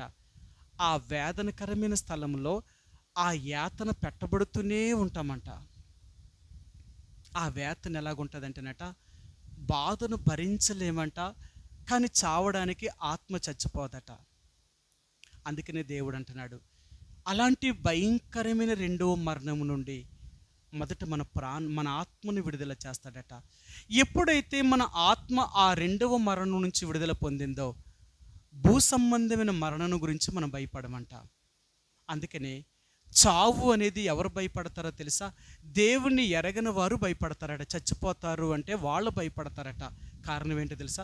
చచ్చిపోతే నేనేమైపోతాను, చచ్చిపోతే నేను ఎక్కడికి పోతాను, చచ్చిపోతే నా కుటుంబం ఏమైపోద్దో, నా పిల్లలు ఏమైపోతారో, నేనేమైపోతానో అనే చింత విచారం వాళ్ళకు ఉంటుందట. కానీ యేసు ప్రభువుని ఎరిగిన తర్వాత అంట వీళ్ళకి మరణం అనేది అసలు ఏమీ భయపెట్టలేదట.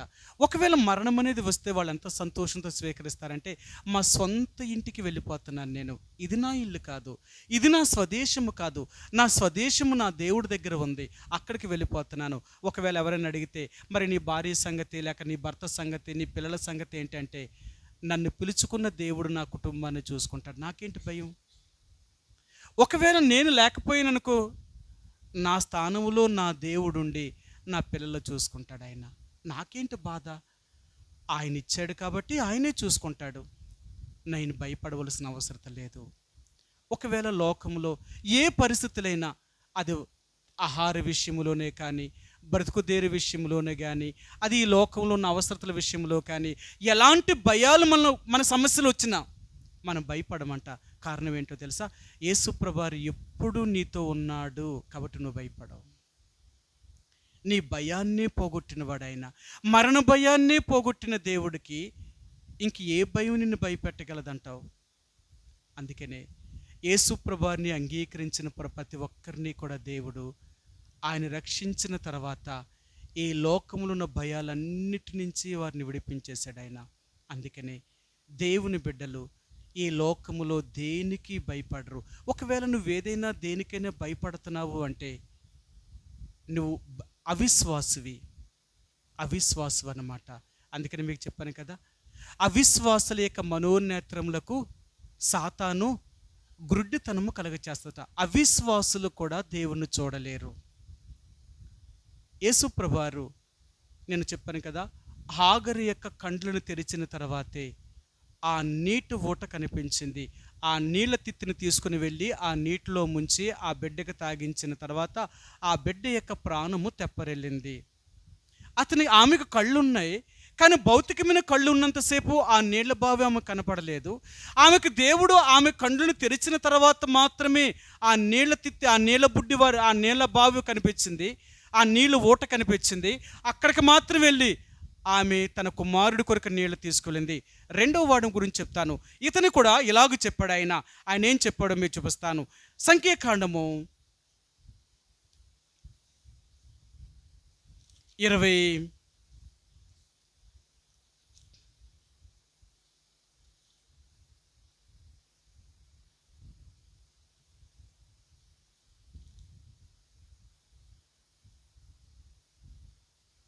24వ అధ్యాయము 3వ వచనం అండి. సంఖ్యాకాండము 24వ అధ్యాయము 3వ వచనం. గనుక అతడు ఉపమానము రీతిగా ఇట్లనెను, బేయోరు కుమారుడైన బిలామునకు వచ్చిన దైవోక్తి, కన్నులు తెరిచిన వానికి కలిగి వచ్చిన దైవోక్తి, దైవోక్తులను వినిన వాని వార్త.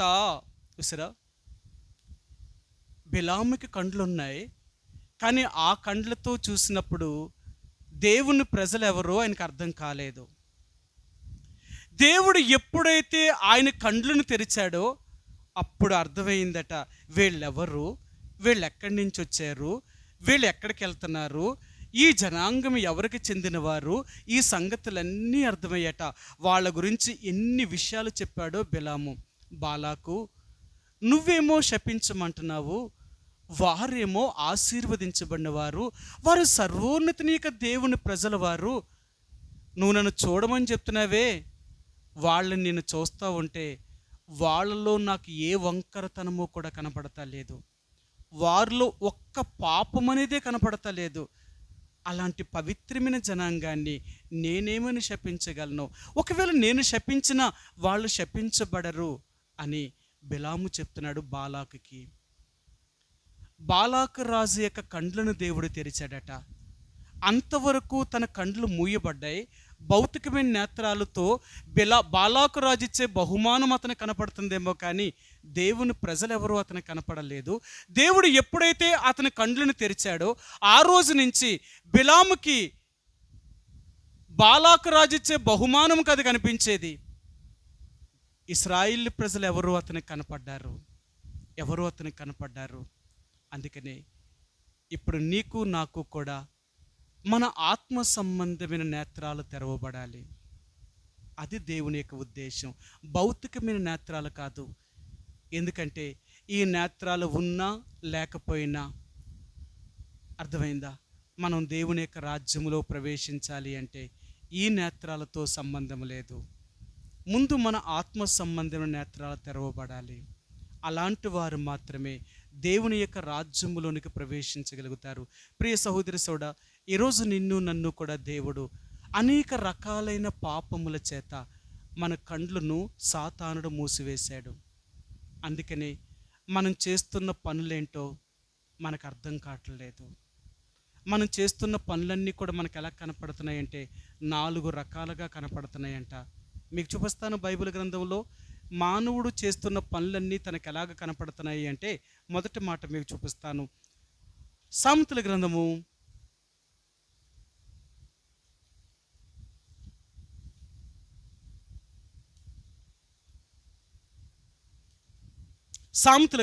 14వ అధ్యాయము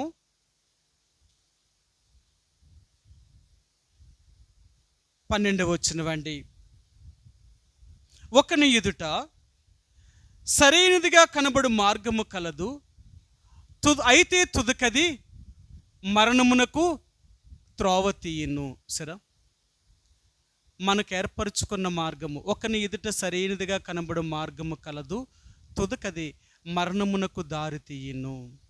అంటే మనం చేసే తప్పులు మన దృష్టికి మనకు ఎలా కనపడతాయంటే, మన దృష్టికి సరైనవిగానే కనపడతాయి అన్నమాట. అందుకని చీకటిలో వెళ్ళే వాళ్ళందరూ జీవితాలు ఎలాగుంటాయి తెలుసా? పాపములో జీవించే జీవితాలన్నీ ఎలాగుంటాయి తెలుసా? వాళ్ళు చేసేవన్నీ కూడా లోకములో వాళ్ళకి రైట్గానే కనపడతాయి, అవి పెద్దవాళ్ళకి తప్పు కాదు.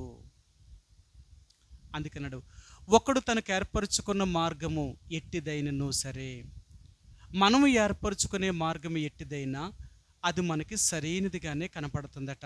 సరే, ఇంకో మాట కూడా చూపిస్తాను మీకు. ఈ ప్రసంగి గ్రంథం, సామెతల గ్రంథము 16వ అధ్యాయము 25వ వచనమండి. 16:25. ఒకని మార్గము వాని దృష్టికి యథార్థముగా కనబడును, అయినను తుదకది మరణమునకు దారి తీయును. సరే, మనం ఏర్పరచుకునే మార్గం అట మనకు ఎలా కనపడుతుందట? యథార్థముగా కనపడుతుందట. అబ్బా, మన దృష్టిలో అది మాత్రం తప్పు కాదట. ఎంతమంది తప్పు అని చెప్పినా మనకు మాత్రమే తప్పు అనిపించదట. కారణం ఏంటో తెలుసా? మనం చీకటిలోనే ఉన్నాం. మన జీవితం పాపముతో నిండి ఉండడం వల్ల మనం ఏర్పరచుకునే మార్గం మన దృష్టికి యథార్థముగా కనపడుతుందట. లోకమందరికీ తప్పు అయినా మన దృష్టికి మాత్రం అది యథార్థమైనదే. ఇది రెండవది. మూడవది చూపిస్తాను మీకు. 21వ అధ్యాయము 2వ వచనమండి. సామెతల గ్రంథము 21వ అధ్యాయము 2వ వచనం. 21:2. ఒకడు తనకు ఏర్పరచుకున్న మార్గము ఎట్టిదైనను తన దృష్టికి అది న్యాయముగానే అగపడును. సరే, ఒకడు తన కొరకు ఏర్పరచుకున్న మార్గము ఎట్టిదైనను సరే అతనికి న్యాయంగానే కనపడుతుందట. అందుకని అంటున్నాడు, పాపము మనిషిని ఎంత గుడ్డివాడిగా చేస్తుందో తెలుసా? నీ మార్గం నీకు సరైనదిగా కనపడుతుంది, నీ మార్గం నీకు న్యాయంగా కనపడుతుంది, నీ మార్గం నీకు యథార్థంగా కనపడుతుంది. అయితే ఇవన్నీ నిన్నేమి యథార్థవంతుడిగా న్యాయవంతుడిగా నీవు చేసేవి అంటే నీకు శిక్ష రాకుండా ఏమీ కాపాడదు. ఎందుకంటే నువ్వు ఏర్పరచుకున్న మార్గం కదా. నువ్వు ఏదనుకుంటావో అదే రైట్ అంటావు అన్నమాట. నువ్వు అనుకునేదే రైట్ తప్ప అది రైటా తప్ప అనేది నువ్వు దేవుడితో కానీ లోకంలో చూస్తున్న వారి చేత కానీ నువ్వు చెప్పబడ్డానికి ఇష్టపడవు నువ్వు. అందుకనే బైబిల్ గ్రంథాలు అన్నాడు, మన పాపములు మనల్ని ఏం చేస్తున్నాయో తెలుసా? మన గుడ్డివాడుగా చేసాయి అన్నమాట. అందుకనే దేవుని బిడ్డలు ఎలాంటి వారో తెలుసా? ఒకవేళ మనం తప్పు చెయ్యకపోయినా, నువ్వు తప్పు చేసావు అని కానీ మన మీద వాళ్ళు చెప్తే, అయినప్పటికీ కూడా మనం ఒప్పుకోవడానికి ప్రయత్నం చేస్తాం. ఎందుకో తెలుసా? తప్పు చేసిన తర్వాత ఒప్పుకోవడంలో గొప్ప ఏమీ లేదు. తప్పు చెయ్యకపోయినా నువ్వు తప్పు చేసావని ఒప్పుకోవడంలోనే ఉన్నది ఘనత. అందుకనే దేవుడు అంటాడు, నేను ఎందుకు మిమ్మల్ని ఏర్పరచుకున్నానో తెలుసా? తప్పు చేసిన తర్వాత మీరు శిక్ష అనుభవించడం కాదు, తప్పు చేయకుండానే మీరు శిక్ష అనుభవించాలి. అందుకే నేను మిమ్మల్ని పిలిచాను.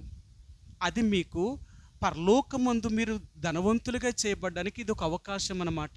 అందుకనే దేవుని బిడ్డలుగా నువ్వు నేను కూడా ఏ నేరము చేయకపోయినా, ఏ తప్పు చేయకపోయినా, మనం తప్పు చేసిన వారిగా మన మీద నేరస్థాపన మోపబడినప్పటికీ కూడా మనం ఒప్పుకోవడానికి ఇష్టపడతాం, సరి చేసుకోవడానికి ఇష్టపడతాం. అది దేవుడు చెప్తున్న మాట. అందుకనే ఈరోజు దేవుడు అంటున్నాడు, నేను ఎందుకు భూమి మీదకి వచ్చానో తెలుసా? నీ పాపము చేత మూయబడిన నీ మనోనేత్రాలు తెరవాలనుకున్నాను నేను, నీ అంతరంగమైన నేత్రాలు తెరవాలనుకున్నాను.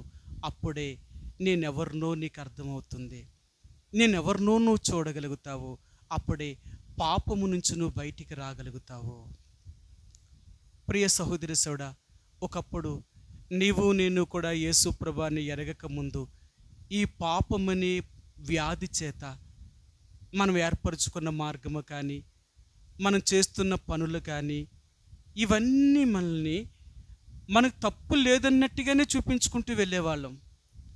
కానీ మనం ఎంత తప్పు చేస్తున్నామో అది మనకి అర్థం కావట్లేదు ఒకప్పుడు. కానీ యేసు ప్రభువుని ఎరిగిన తర్వాత ఈరోజు నువ్వు నేను కూడా ఆ వెలుగులోనికి వచ్చాం కాబట్టి, వెలుగులో సమస్తమైనవి కనబడుతున్నాయి కాబట్టి, ఈరోజు నా జీవితం అనేది మన హృదయం ఎలాగున్నది అనేది మనకు స్పష్టంగా కనపడుతుందన్నమాట. అందుకనే దేవుడు మన మనోనేత్రాలు వెలిగించాడు. ఆయన అంధకారములో నుండి వెలుగును ప్రకాశించునుగా కానీ దేవుడే మన హృదయంలో కూడా ఆయన వెలుగు చేత మనలో ప్రకాశించాడు. మన చీకటి బ్రతుకుల నుండి, మన పాపపు జీవితం నుండి, మన చెడు అలవాట్ల నుండి, చెడు జీవితం నుండి ఆ యేసు ప్రభువారు విడిపించి మన మనోనేత్రాల తెరవ చేసి మనకు చూపించాడు. నువ్వు చేసినది, నువ్వు చేసింది, నువ్వు అనుభవించింది ఇవన్నీ పాప సంబంధమైనవి అని ఎప్పుడైతే దేవుడు మనల్ని చూపించాడో, వెంటనే యేసు ప్రభు దగ్గర మన జీవితాన్ని అర్థమైందండి. ప్రభువా, నన్ను క్షమించు, నేను కూడా పాప సంబంధమైన జీవితాన్ని జీవించి చీకటిలోని ఈ పాపములోనే జీవిస్తూ అనేక రకాలైన చెడు పాపముల చేత నా జీవితం నిండిపోయి నిన్ను చూడలేని పరిస్థితుల్లో, ప్రభువా నువ్వు ఉన్నావనే స్పర్శ లేని పరిస్థితుల్లో నా ఇష్టానుసారంగా జీవించిన వ్యక్తిని నేను. నా పాపముల చేత నేను చనిపోతే నిత్య నరకానికి పాత్రుడు అవ్వలసిన నన్ను రక్షించడం కొరకు ఈ భూమి మీదకి వచ్చి, లోకమునకు వెలుగుగా నువ్వు ఈ భూమి మీదకి వచ్చి నా చీకటి బ్రతుకుని వెలిగించావు, నా చీకటి బ్రతుకులో ప్రకాశించావు. అందుకని నువ్వు నా హృదయంలోనికి రావడం వల్ల నా పాప జీవితం నుండి, నా చెడు మార్గము నుండి నన్ను విడిపించి నా హృదయమును ఒక వెలుగుగా మార్చి నా మనోనేత్రాల తెరవ చేసావు. అందుకనే ఈరోజు నేను నిన్ను చూడగలుగుతున్నాను. నిన్ను చూసినప్పుడల్లా నా హృదయాన్ని నేను సరి చేసుకోగలుగుతున్నాను. ప్రియ సహోదరి సోడా, యేసు ప్రభువారిని ఏ రోజునైతే నువ్వు నేను కూడా అంగీకరించామో, మన పాప జీవితాన్ని ఒప్పుకొని విడిచిపెట్టామో, ఆ రోజు నుంచి యేసు ప్రభువారు మనలో ఉన్నాడు, మనతో ఉన్నాడు. ఆ రోజు నుంచి ఆయన మనలో ఉండి మనతో ఉండి మనల్ని నడిపిస్తూ మన చీకటి బ్రతుకులో నుంచి విడుదల చేసినట్టు నుంచి వెలుగులోనికి తీసుకుని వెళుతూ మనల్ని వెలుగు మార్గంలో తీసుకుని వెళ్తున్నాడు అన్నమాట. అందుకని ఈ లోక సంబంధమైన పాపం మనల్ని అంటుకోకున్నట్లుగా ఇహలోక సంబంధమైన దుష్టత్వం నుంచి దేవుడు మనల్ని కాపాడుతూ ప్రతిరోజు ఆయన ఎంతో మనల్ని కాపాడుతూ భద్రపరుస్తూ మనల్ని సంరక్షిస్తూ మనల్ని నడిపిస్తూ వస్తున్నాడు. అందుకని అన్నాడు, మీ మనోనేత్రములు వెలిగించబడ్డాయి, నువ్వు చీకటిలో నుంచి వెలుగులోనికి తీసుకొని రాబడ్డావు, నీ ఆత్మ సంబంధ నేత్రాలు తెరవబడ్డాయి. దాని గుర్తు ఏంటి అంటే పాపమును వదిలేసావు, నీతిని వెంబడిస్తున్నావు. ఈరోజు నేను కూడా యేసు ప్రభువుని అంగీకరించిన వారిని చెప్పుకుంటున్న మనము పాపాన్ని వదిలేసి నీతిని వెంబడిస్తున్నామా, లేక నీతిని వదిలి పాపాన్ని వెంబడిస్తున్నామా? ఒకవేళ పాపాన్ని వదిలి నీతిని వెంబడిస్తే దేవుణ్ణి స్తుతించు. ప్రభువా నిజమే, ఒకప్పుడు నేను కూడా నా మనోనేత్రలు మూయబడి ఈ లోక సంబంధమైన అనేక రకాలైన పాపముల చేత, చెడు వ్యసనముల చేత, నా స్వంత మార్గముల చేత, నా క్రియల చేత నేను ఎంతో చెడిపోయిన వ్యక్తిని, నేను చనిపోతే నిచ్చి నరకానికి పాత్రుడవలసిన వ్యక్తిని, నాలో ఏ మంచి లేదు ప్రభువా. అలాంటి నీచాతి నీచమైన నన్ను రక్షించడం కొరకే, నన్ను నీ బిడ్డగా చేసుకోవడం కొరకే ఆ పరలోకము నుండి భూమి మీదకి వచ్చి నన్ను నీ బిడ్డగా చేసుకొని నన్ను రక్షించి నా మనోనేత్రాలు వెలిగించి, ప్రభువా నన్ను నీ బిడ్డగా చేసుకున్నందుకు వందనాలు. ఏ రోజునైతే నన్ను రక్షించావో ఆ రోజు నుంచి ఈ రోజు వరకు నువ్వు వెలుగులోనున్న ప్రకారము నన్ను కూడా వెలుగులో నడిపిస్తూ వస్తున్నావు. నన్ను పాపములోనికి వెళ్ళకున్నట్లుగా, మరలా చీకటి జీవితాన్ని జీవించుకున్నట్లుగా వెలుగు సంబంధమైన ఒక వ్యక్తిగా నడిపిస్తూ నన్ను కాపాడుతూ వస్తున్నావు. నీకు వందనాలు. ఈ యుగ సంబంధమైన దేవత, నా మనోనేత్రల గురుడితనం కలగజేసిన, అంధకారములుండి వెలుగును కలిగించిన దేవుడవు నువ్వు. నా హృదయానికి వెలుగునిచ్చి ఒక వెలుగుమయముగా నన్ను మార్చినందుకు, నా మనోనేత్రాలు వెలిగించినందుకు నీకు వందనములు స్తోత్రములు చెల్లించుకుంటున్నాను తండ్రి అని ఆ ప్రభువును మనం ఆరాధించవలసిన వారు ఉంటున్నామండి. ఆత్మ సంబంధమైన నేత్రాలు తెరవబడ్డాయా? నీ హృదయం మార్పు చెందిందా? నువ్వు తెరవబడితేనే నువ్వు యేసును గుర్తుపట్టగలవు, లేకపోతే లేదు. మరొక మాట మీకు చూపిస్తాను. లూకాసు వార్త 24వ అధ్యాయము. ఇక్కడ వారు యేసును గుర్తుపట్టారట. ఎప్పుడైతే వారు కన్నులు తెరవబడ్డాయో అప్పుడు వారు యేసును గుర్తుపట్టారు అంటున్నారు. వారు చూడండి 31 వచ్చినవండి. 24:31 లూకాసు వార్త 24వ అధ్యాయము 31 వచ్చినవండి. వారి కన్నులు తెరవబడి ఆయనను గుర్తుపట్టిరి. చూసారా, ఎప్పుడైతే వారు కన్నులు తెరవబడ్డాయో అప్పుడే వారు యేసును గుర్తుపట్టారు. వారు యేసుతో కూడా నడుస్తూ వచ్చినంతసేపు వారు యేసు అని గుర్తుపట్టలేదట. సరే, మీకే మాటను కూడా చూపిస్తాను. ఈ 24వ అధ్యాయములోనే 15 వచ్చినవండి. 15 వచనం. వారు సంభాషించుచు ఆలోచించుకొనుచుండగా యేసు తానే దగ్గరికి వచ్చి వారితో కూడా నడిచెను. అయితే వారు ఆయనను గుర్తుపట్టలేకుండా వారి కన్నులు మూయబడెను. వారు ఆయన గుర్తుపట్టలేకుండా వారి కన్నులు మూయబడ్డాయట. మరి కన్నులు మూయబడిన వారు ఎలా నడుస్తున్నారు? వీళ్ళు ఎమ్మై అనే గ్రామానికి యెరూషలేము నుంచి వెళ్తున్నారు కదా. వీళ్ళ కన్నులే మూయబడితే నడవలేరు కదా. గుడ్డోళ్ళు కూడా ఎలా నడుస్తారు? ఇంకోళ్ళు ఎవరు నడిపించాలా? కానీ వీళ్ళు మాత్రం నడుస్తున్నారు. ఎమ్మై అనే గ్రామానికి వెళ్ళిపోతున్నారు. వీళ్ళు వాళ్ళ నేత్రాలు, ఆత్మ సంబంధమైన నేత్రాలు మూయబడ్డాయి. అందుకని వారు యేసును గుర్తుపట్టలేదు. ఎప్పుడైతే యేసు ఆ రొట్టెను పట్టుకుని వారికి ఇచ్చి వారు తిన్న తర్వాత వారి కన్నులు తెరవబడ్డాయో వారు వెంటనే యేసును గుర్తుపట్టారు. వారు ఈరోజు దేవుడు అంటున్నాడు, నీ కన్నులు తెరవబడ్డాయా? కన్నులు తెరిచిన వాడు దైవోక్తి, కన్నులు తెరిచిన వాడు దేవుడు. అందుకే నువ్వు ఆయన్ని స్తుతించాలి. ప్రభువా, ఒకప్పుడైతే నేను గుడ్డివాడును, ఒకప్పుడు నిన్ను చూడలేని కన్నులు కలిగిన వాడును, ఒకప్పుడు పాపము చేత నా ఆత్మ సంబంధ నేత్రాలు మూయబడ్డాయి. అలాంటి గుడ్డివాడినైనా ఆత్మ సంబంధమైన గుడ్డితనము చేత చేయరాని పాపములు చేసి నీకెంతో దూరస్తున్నైపోయాను, నీకెంతో విరోధమైన వ్యక్తిగా జీవించిన వ్యక్తిని అలాంటి నా కన్నులు తెరిచావు తండ్రి. నువ్వు దేవుడివని తెలుసుకునేలాగా నాకు చేశావు. నా మనోనేత్రాలు వెలిగించావు తండ్రి. నా అంతరంగంలో నీ వెలుగును ప్రకాశింపచేశావు. చీకటిలో వెలుగును ప్రకాశించిన దేవుడివే. నా హృదయం అనే చీకటిలో నువ్వు కూడా ఉదయించి నా చీకటి బ్రతుకునే మార్చావు. నా పాపపు జీవితాన్నే మార్చేసావు. అర్థమైందా? ఏ పాపములైతే పడి ఉన్నామో ఆ పాప జీవితాల నుంచి దేవుడు విడుదల చేసి ఈరోజు నిన్ను నన్ను తన బిడ్డగా ఆయన చేసుకున్నందుకు ఆయనకి మనం హృదయమారా కృతజ్ఞతాస్తుతులు చెల్లిస్తాం. ఆ రీతిగా కొద్ది సమయం ఆ దేవుణ్ణి స్తుతించే ముందుగా, ప్రభువా, గుడ్డివారి కన్నులు తెరవడానికి ఈ భూమి మీదకి వచ్చావు. నిజమే తండ్రి, కొంతమంది పుట్టుకతోటే గుడ్డివారు ఉన్నారు, కొంతమంది పుట్టిన తర్వాత కూడా గుడ్డివారయ్యారు. కానీ నేను కన్నులుండి కూడా గుడ్డివాడిగా చేయబడ్డాను. ఎందుకు అంటే నిన్ను చూడలేని కన్నులు కలిగిన వాడిని. ఎందుకు నాకు ఆ చీకటి కలిగించింది అంటే పాపము నా కన్నులకు గుడ్డితనము కలగచేసింది. మా పితరులు చేసిన పాపము, నేను చేసిన పాపము నా మనోనేతలకు గుడ్డితనం కలగచేయడం వల్ల ఎన్నో సంవత్సరాలు నిన్ను వెదకలేకుండా, నిన్ను చూడలేకుండా నా కన్నులు మూయబడి ఈ లోకములో నా ఇష్టానుసారంగా జీవిస్తూ, పాపములోనే జీవిస్తూ, పాపములోనే సంతోషిస్తూ, ఎన్నో చెడు పాపముల చేత నా హృదయం నిండిపోయి చీకటితో నిండిపోయిన నా బ్రతుకు తండ్రి, ఒకవేళ అలాగే నేను మరణించి ఉంటే నిత్య నరకానికి పాత్రుడు అవ్వలసిన వాడును, అవ్వలసిన దానను. అలాంటి నన్ను రక్షించడం కొరకు పరలోకం నుంచి భూమి మీదకి దిగివచ్చావు.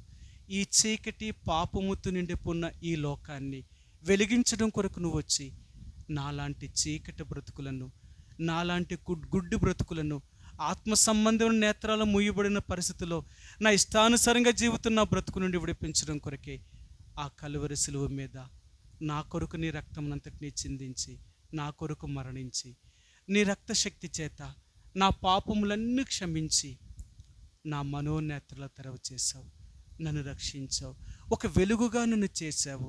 అందుకని ఏ రోజునైతే రక్షించబడ్డానో ఆ రోజు నుంచి ఈ రోజు వరకు వెలుగులో నడిపిస్తూ, ప్రతిరోజు నీ వాక్యము చేత నన్ను నడిపింపచేస్తూ, నేను లోకములో పడిపోకున్నట్లుగా, పాపములో పడిపోకున్నట్లుగా నన్ను కాపాడుతూ ఈ రోజు వరకు నన్ను అన్ని రీతిలుగా నువ్వు భద్రపరిచినందుకు నీకు హృదయమారా కృతజ్ఞతాస్తుతులు చెల్లించుకుంటున్నాను.